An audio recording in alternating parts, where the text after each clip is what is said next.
దేవుని నామంలో అందరికీ శుభములు తెలియచేస్తున్నాను. ఈరోజు first day reading the Bible with me అనే కార్యక్రమానికి మీ అందరికీ స్వాగతం పలుకుతున్నాను.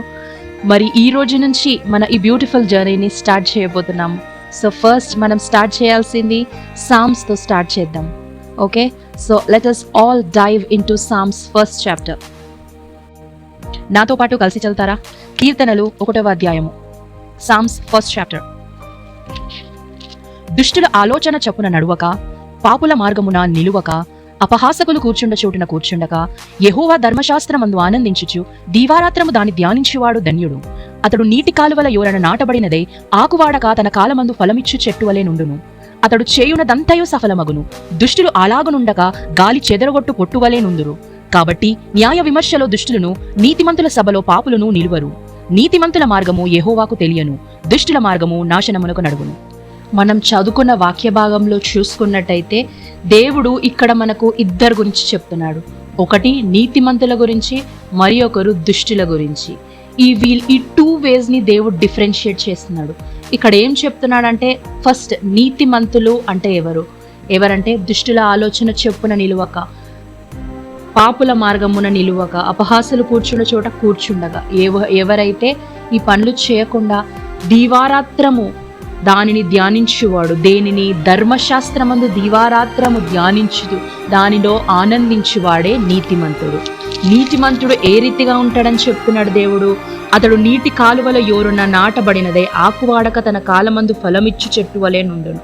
అంటే అతడు దేవుడు వాక్యంలో, దేవుడు ప్రామిసెస్లో ఎంత స్ట్రాంగ్గా ఉంటాడంటే, నీటి కాలువల అంటే రివర్స్ దగ్గర, సీస్ దగ్గర నాటబడిన చెట్లకు ఎట్లా 24 hours ఏ కాలమైనప్పటికీ వాటర్ సప్లై ఉంటుందో, అదే రీతిగా నీతిమంతులు దేవుడి దగ్గర నిలిచి 24 hours ఆయన చేతి కింద వాళ్ళు పెరుగుతారు.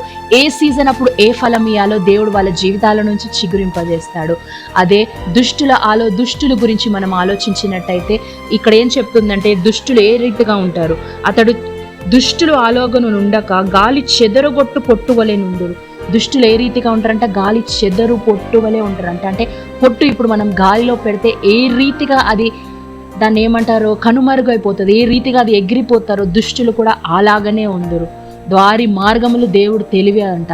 వాళ్ళు చేసినదంతా ఏది కూడా సఫలం కాదంట. కాబట్టి మనల్ని మనము పరీక్షించుకునే సమయం ఇది. అవును, నీతిమంతులుగా నువ్వు ఉంటావా, లేకుంటే దుష్టులలాగా నువ్వు ఉంటావా? నీతిమంతునిగా ఉంటే దేవుని సప్లై, దేవుని హ్యాండ్ కింద నువ్వు 24 hours ఉంటావు. నువ్వు చేసినదంతా కూడా సఫలం అవుతుంది. కాబట్టి మనల్ని మనం, యేసయ్యా నేను ఇప్పటి నుంచి నేను చేసిన తప్పులు క్షమించండి యేసయ్యా. ఇక మీదట తండ్రి యేసయ్యా, నాయన నీ వాక్యమందు నాయన నేను మచ్చిక చూపుతాను యేసయ్యా. నీ వాక్యమందు నేను ధ్యానిస్తాను యేసయ్యా. దీవారాత్రములు యేసయ్యా నీ వాక్యమందు నేను సంతోషిస్తాను దేవా. నీ దగ్గర నీతిమంతుడుగా నేను పేరు పొందుకుంటాను దేవా అని మనల్ని మనం దేవునికి ఒక్కసారి సమర్పించుకుందామా? ఒక్కసారి చిన్న కళ్ళు మూసుకున్నట్టయితే మనం చిన్నగా ప్రార్థించి ఈ సెషన్ని ముగిసుకుందాం. అవును యేసయ్యా, నీకే స్తోత్రం. మాట్లాడే దేవుడవు యేసయ్యా, మాతో మాట్లాడినందుకు వందనాలు యేసయ్యా. నాయన దుష్టులు నాయన ఏ రీతిగా ఉంటారో మాకు నేర్పించినావు, నీతిమంతులు ఏ రీతిగా ఉంటారో మాకు నేర్పించినావు యేసయ్యా. అవును తండ్రి, మమ్మల్ని మేము పరీక్షించుకుంటున్నాము యేసయ్యా. నాయన దేవా, దుష్టుల వలె మేము ఉండకుండగా యేసయ్యా, నీతిమంతుల వలె యేసయ్యా నాయన నీ ధర్మశాస్త్రమందు ధ్యానించుతూ దాంట్లో ఆనందించే జీవితాన్ని మాకు అనుగ్రహించండి తండ్రి యేసయ్యా. ఈ సమయం ఇచ్చినందుకు నీకే చెల్లిస్తూ నజరేయుని యేసు నామములో ప్రార్థించి వేడుకుంటున్నాము. థ్యాంక్ యూ ఆల్, మీరు పార్టిసిపేట్ చేసినందుకు. ఇంకను రోజు వీడియోస్కై, రోజు మనం వాక్యంలో బలపడడానికై ప్లీజ్ సబ్స్క్రైబ్ చేయండి, లైక్ చేయండి, షేర్ చేయండి. అందు నిమిత్తం మీతో పాటు వేరే ప్రజలు కూడా, మీ ఫ్రెండ్స్ కూడా, మీ ఫ్యామిలీ కూడా దీవింపబడుతుంది. See you all tomorrow.